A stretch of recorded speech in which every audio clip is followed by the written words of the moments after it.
Welcome to the Authentically Successful Show. I'm Carol Schultz, founder and CEO of Vertical Elevation, a talent equity and leadership coaching and advisory firm.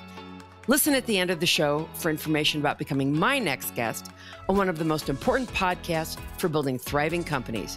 Here we go. I'm here today with Gaurav Harode. He is founder and CEO of Enablix. Gaurav, welcome to the show today. Thanks, Carol. Thanks for having me. Great. Can you tell our audience a little bit about what Enablix does at a high level? Yeah, Enablix is a sales enablement platform. So to dig a little deeper, marketers use Enablix to organize content so that the sales reps and customer-facing team members can find the right content at the right time. So just solve the whole quintessential Google Drive and SharePoint chaos problem. Mm-hmm. What's the biggest problem that you solve for your clients? I think improvement in sales and marketing alignment and the sales rep productivity. So make the sales rep perform faster, quicker, respond quicker to their buyers and prospects, and then get on the same page between marketing and sales teams. Got it. I'd like you to tell us a little bit about the journey to where you are today.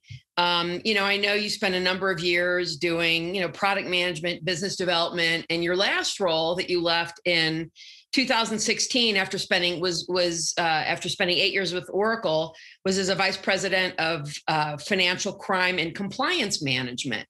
So, What had you leave Oracle and go out for your first entrepreneurial experience?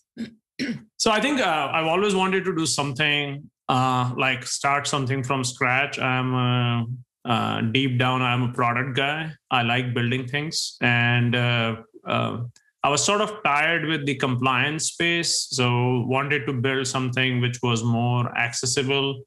I saw the explosion of cloud and software as a service around me. Mm-hmm. I saw that the technology was getting commoditized. So it was much easier to build products. Mm-hmm. And being a efficiency and productivity junkie and having worked with sales reps, I thought, okay, let's build a technology which will help, I would have been the user of Enablix at Oracle. If I was at Oracle, I would have been the user of Enablix trying to help the sales team with the content. So that's what the seeds were born. Like, hey, I would like to build something which I would have used effectively at Oracle.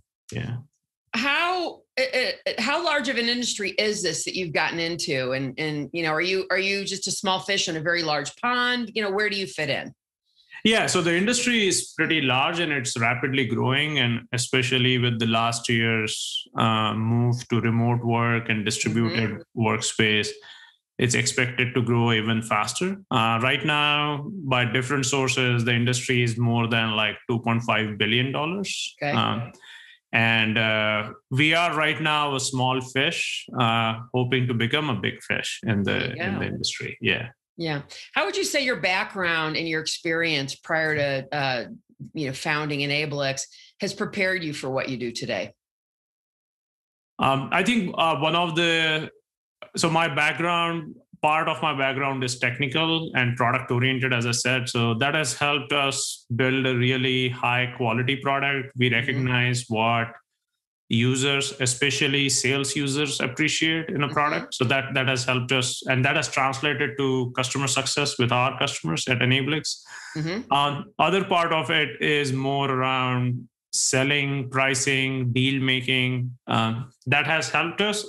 It's also been a learning experience because at Oracle, we were selling much bigger deals, and it always helps to have the brand of Oracle go with you, right? And when you leave Oracle, you're sort of on your own and you are a nobody. So that's an eye-opening experience. So, but even then, I think I credit a lot to what I learned at Oracle. I think Oracle was for such a big company, it was a pretty fast-paced environment, and I got to learn a lot. And I have been able to apply pricing strategy, negotiation strategy, how you can negotiate on deals with customers and prospects. So that's been valuable. What do you think has been the biggest challenge for you leaving such a large, well-known company and being out on your own where no one knows you? I think the biggest challenge, as far as Enablix is concerned, the biggest challenge has been I don't come from a digital marketing background. And when you work at a company like Oracle, and the product that I was managing was an industry recognized product, right? You don't have to market as much. Like you have to market, but you just have to do like the bare minimum, like trade shows and analyst reports and things like that. But you don't have to like really sort of like, you don't need to get creative with it. Right. Yeah. Right. Whereas when you are a nobody, like, two people working on a product, trying to break into an industry, I completely miscalculated for the first couple of years, like the role of digital marketing, because I had never done digital marketing. I had never done content marketing. I had never done SEO. So I never like calibrated for that until I realized that, oh shoot, like I'm behind the curve here and I need to catch up. So, yeah. So did you bring in experts to do this for you, or have you just bootstrapped everything? So for the product side, like, so it's me and my co-founder. We have known each other for a long time. So the majority of the business has been built using just in-house, like our talent and our engineering team's talent. But we tried, like I have experimented trying to bring experts in, especially for, as I said, like digital marketing. That was a blind spot. But I also realized that I've made many missteps in that area. So one of the experiences I learned on digital marketing is that a lot of marketing agencies that are out there, they're great at getting your car from 30 miles per hour to 40 miles per hour, right? So they want an engine that is already working, and then they can put fuel or pour fuel in that engine and make it go faster. Whereas, sorry. No, go ahead and finish. No, so whereas they don't, very few agencies, in fact, I don't know of any agency which is good at taking a car from 5 miles per hour to 20 miles. So that's a different skill set. Right. Rather than like trying to just accelerate an already running car kind of thing. Yeah. So what do you think? So what did you do to, you said you made a lot of missteps. So how did you go about finding someone to do this for you? And what could you have done differently in maybe interviewing them and asking better questions to help you find actually what would have subsequently been the right company to get you from, 0 to 40, for example? Yeah. So I think what I could have done differently would have started internally rather than externally, right? I think I would have not been exclusively focused on product and customer success and engineering. And I could have started out with marketing. Yeah. I could have started out with content marketing, even if it was, let's say, 20% of my focus. If I would have started, it compounds over months. So if I would have started out early, that content marketing investment would have helped inform me what kind of marketing partner I want to sign up on, right? Like, so I was looking in the early days of the business, I was looking for like a silver bullet, right? Hey, let me get an agency and let's just like grow. And at least to my experience, that hasn't worked out. Yeah. That's really great. It's so important to look at the mistakes that we all make, right? As entrepreneurs, and, ideally to learn from those. Yes. So that we don't make those mistakes again. And of course, so many of our listeners are entrepreneurs. So this is really, really great to talk about the things that you've been challenged with, right? Sure. What would you say from an industry standpoint? What challenges are you and are your competitors facing in the industry or the market? I think one of the challenges is that sales enablement as a discipline, it's still a misunderstood discipline, right? Because sales enablement means it's a very generic term. Like you could argue that Salesforce, which is a CRM tool, is a sales enablement tool because it enables sales reps to track their opportunities and accounts and contacts, right? So we and our peers struggle with the miscategorization of what solutions qualify as sales enablement, right? So it's still too a broad a term. Right. The second thing is that as an industry, sales enablement has been seen as something which is only applicable for large organizations. And while that is changing, it's still not changing at the pace that we would like. So companies still put up with misaligned sales and marketing efforts, content all over the place, inefficiencies, and they just want to like pretty up their website, right? Like, so the industry is still focused on like website and marketing automation and those kinds of investments, and they don't really are focused on a qualified lead that goes to the sales rep, like how best to serve a qualified lead. Marketing is still measured on like how many leads they get, not how many opportunities they help close. If they shift that focus, if people start measuring them on how many opportunities they are closing rather than just like how many thousand leads they got, right? I think sales enablement the discussion about sales enablement and need of proper sales enablement would be elevated in the organization. Yeah, that's a really, really great point, Gaurav. I absolutely agree with that. So have you found that in this market that companies are trying to be all things to all people? No, the companies are not trying to be all things to all people, which can be, but the companies are categorized, and I don't know who owns the categorization, right? Like who owns that sort of like bucketing the different technologies in different areas. Like if I say CRM, people know what I mean. If I say marketing automation, people would know what I mean. But if I say sales enablement, you would get almost like 5 different classes of applications. So I think so that's why when I as a buyer say I want to invest in sales enablement, okay, do I want to invest in a sales training platform? Do I want to invest in a sales content management platform? Do I want to invest in like sales engagement platform? So there are these like pillars of sales enablement, which I think could be industries of their own, right? So that's, and I think it's a good question because I wonder like what is preventing them to be their own categories rather than being sort of like put together in this generic sales enablement category. Yeah. So you're finding you're having to do a lot of evangelizing? Yes.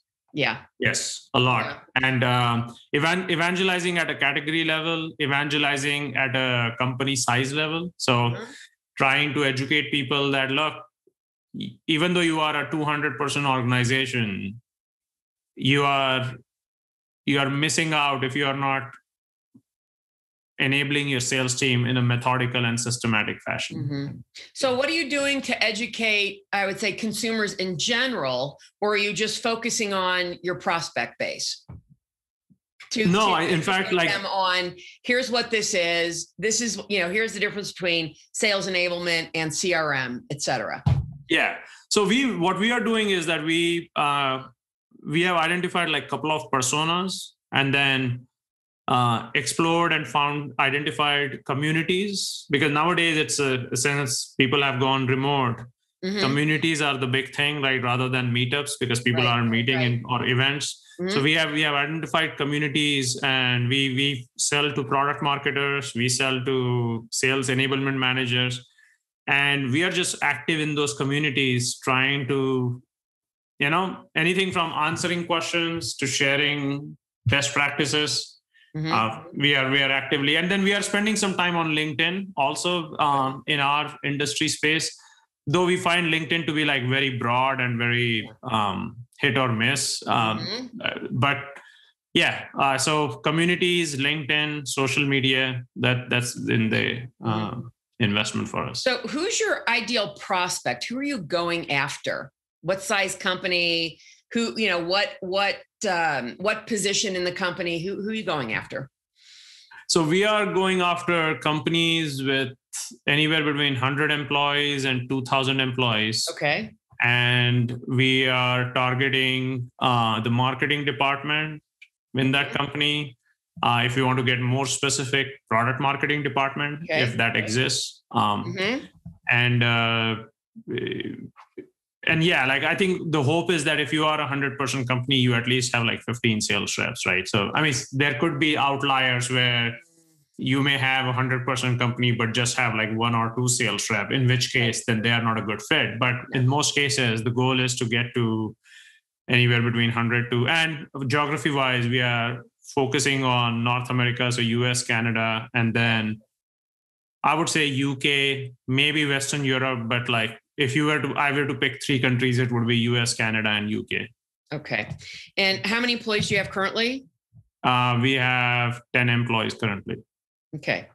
And how many are here in the States? Is it just you? We are, it's me, and very soon it will be one more individual who would be coming on board. So it will be 2 employees. Yeah.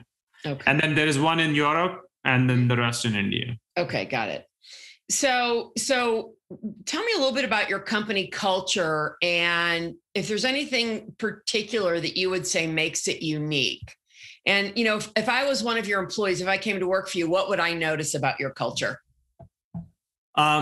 We deliberately try to reduce number of meetings within the company. We focus a lot on written communication. I'm a big fan of asynchronous communication. Okay. We use a lot of video communication. So we use Loom, which is a video tool, a lot to communicate. And a lot of stress has been put on like written communication. So let's say if you and I are talking and we decide something, that has very little meaning unless it's put in the written form in our project management tool. So what is written and what is recorded trumps what has been discussed, because I can discuss a lot. What I've realized about myself as a founder and a CEO is that ideas are coming to me at like 100 miles per hour. Breakneck speed. Exactly. And I used to do this earlier, and so I don't mind sharing ideas. I think it's helped, like brainstorming. But just because we are brainstorming an idea, that doesn't mean that you work on that idea. Mm-hmm. So I have like very clear instructions that, look, just because we are discussing something doesn't mean it has to be done, right? We are discussing it because it's like a good sort of like venting out your emotion, like into like whatever is coming to you in ideas. Mm-hmm. Like it's healthy dialogue.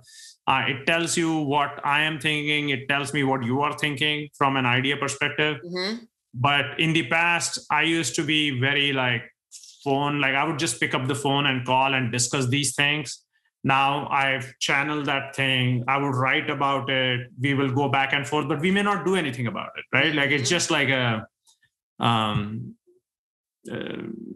it's like exporting your energy, mm-hmm. but not necessarily like having any ramification on the the impact of the product, right? Because so that's one thing. I also tell that we try to run a very calm company, or we make an effort to run a calm company.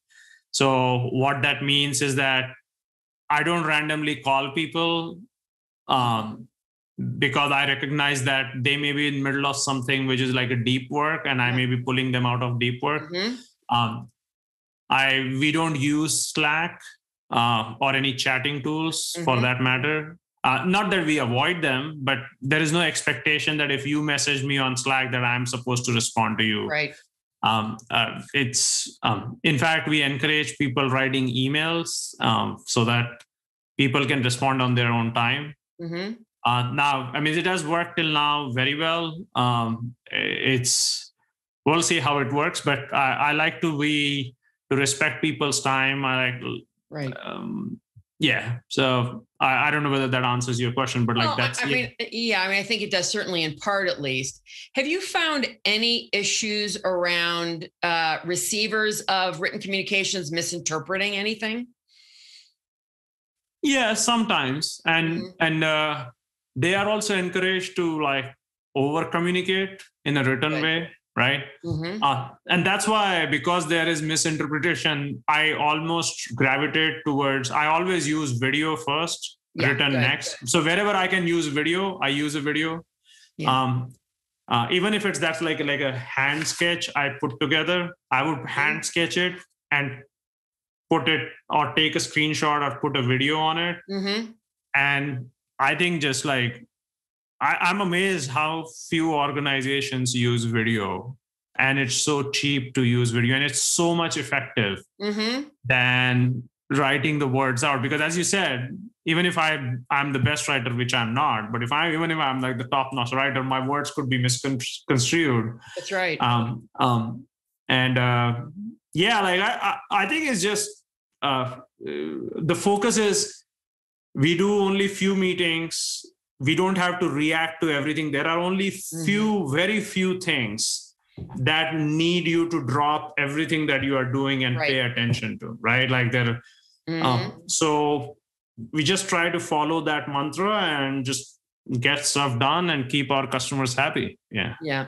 That's really great that you pointing out about using video or Loom in your case, because it's really interesting. I've done a great deal of research on communication, and I'm very big about communicating and really comparing, oral communication to written communication to then, of course, nonverbal communication, right? Yeah. And if you ask a sender of a written communication, what percentage of people they believe are receiving the message in the spirit of how you sent it, it's somewhere north of 90%. When you ask the receiver the same question, what percentage of those written communications are you interpreting the way the sender meant it? It's also over 90%. And guess what it is in reality? It's about 54%. Okay. Are interpreted, correctly.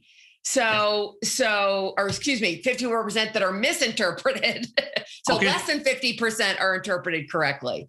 Okay. And of course, in oral communication, people will tell you also over 90% on each side.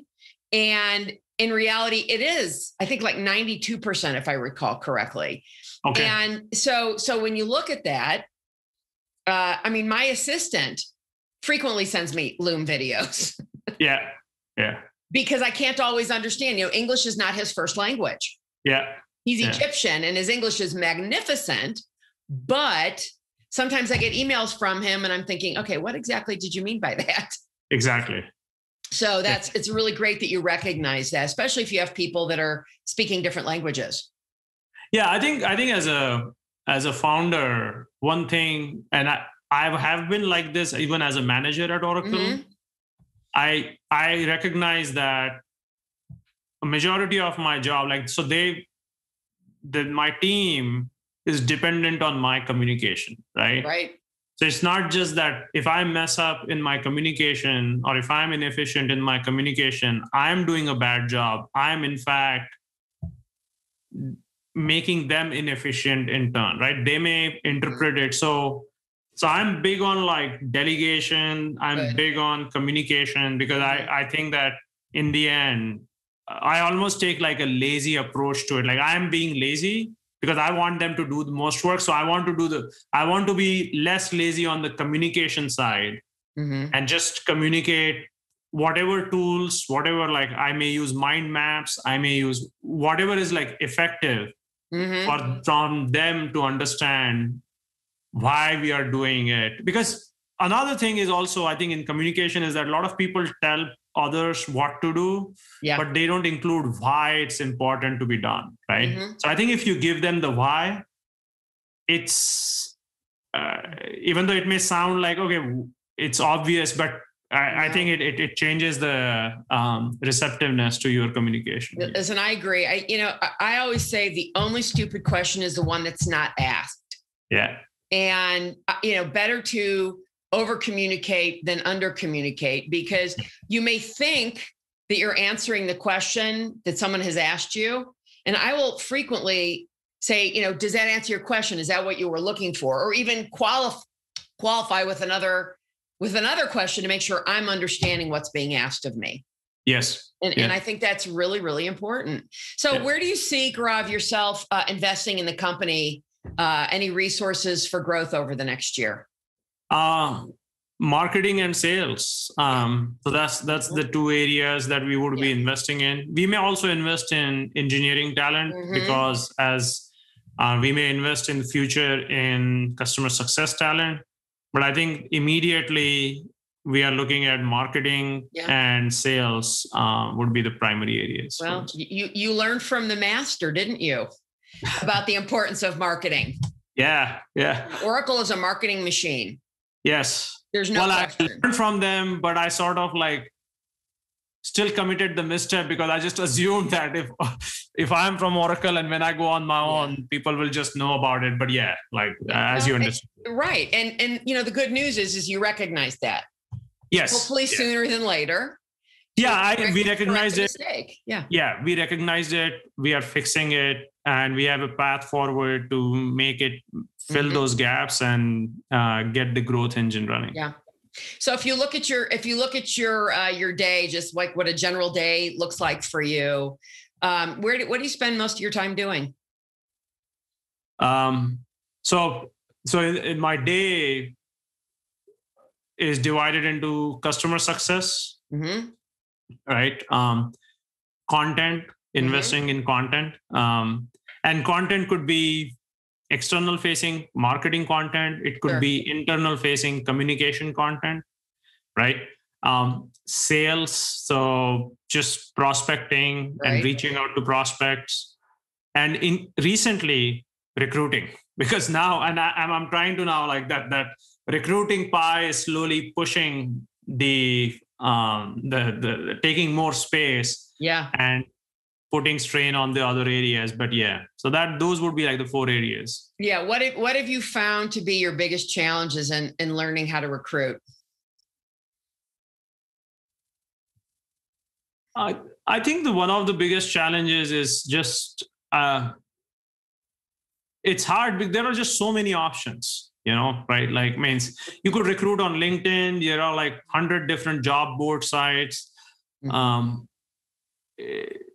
So it's always I end up overanalyzing every channel, right?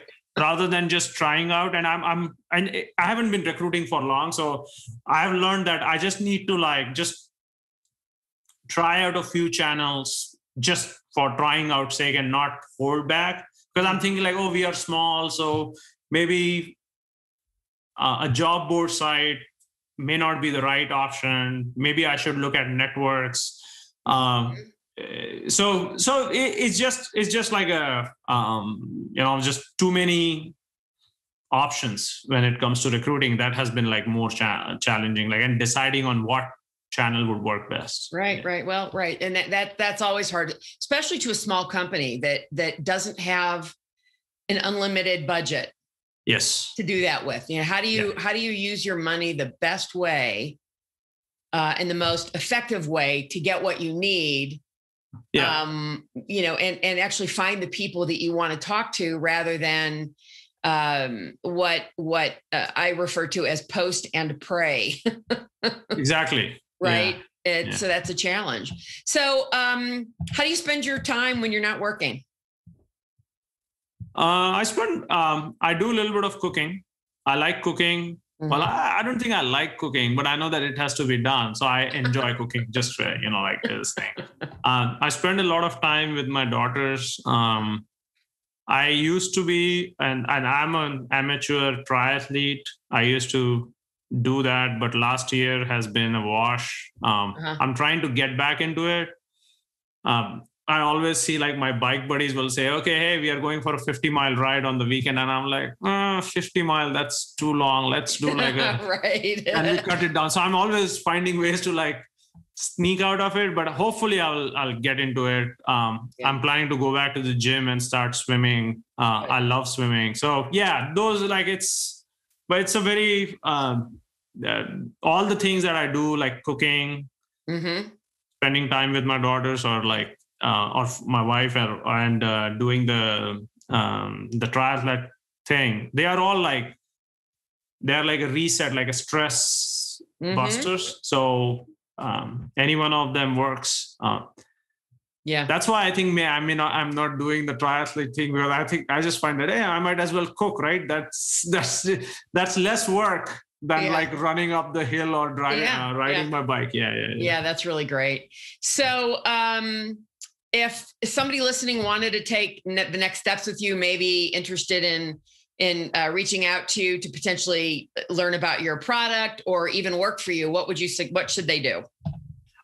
They can find us at enablix.com, enablix.com, or they can reach out via email to me. My email address is my first name, Gaurav, dot my last name, Harode at enablix.com. So either option would. Yeah. Okay. And if somebody were to go to your website, enablix.com, what would you suggest what page should they visit first? They just request a demo, shouldn't they? Okay. No, like we write quite a bit about our approach to sales, marketing, and customer success on our about page. So that's if they are curious about sales enablement, any page is game. But if they already know sales enablement and are comparing us with other vendors, they should check our About Us page. Yeah. Good. Well, Gaurav Harode, founder and CEO of Enablix, thank you so much for being with me today. It's really been a pleasure. Thank you for listening to Authentically Successful. If you are a successful founder or CEO who would like to be on this program, please visit verticalelevation.com/podcast/apply. If you learned something from this interview and it made a difference, please share it on LinkedIn or Twitter. You can also do a quick screenshot with your phone and text it to a friend. And if you know of someone who would be a great guest, tag them on LinkedIn or Twitter to let them know about the show and include the hashtag Authentically Successful. I love seeing your posts and great suggestions. Lastly, we are regularly putting out new episodes and content. And to make sure you don't miss any episodes, please subscribe. Your thumbs up, ratings, and reviews go a long way to help promote the show and mean a lot to me and my team. If you want to know more, go to our website, verticalelevation.com, or follow me on LinkedIn. This is Carol Schultz. Thanks again for listening, and see you next time.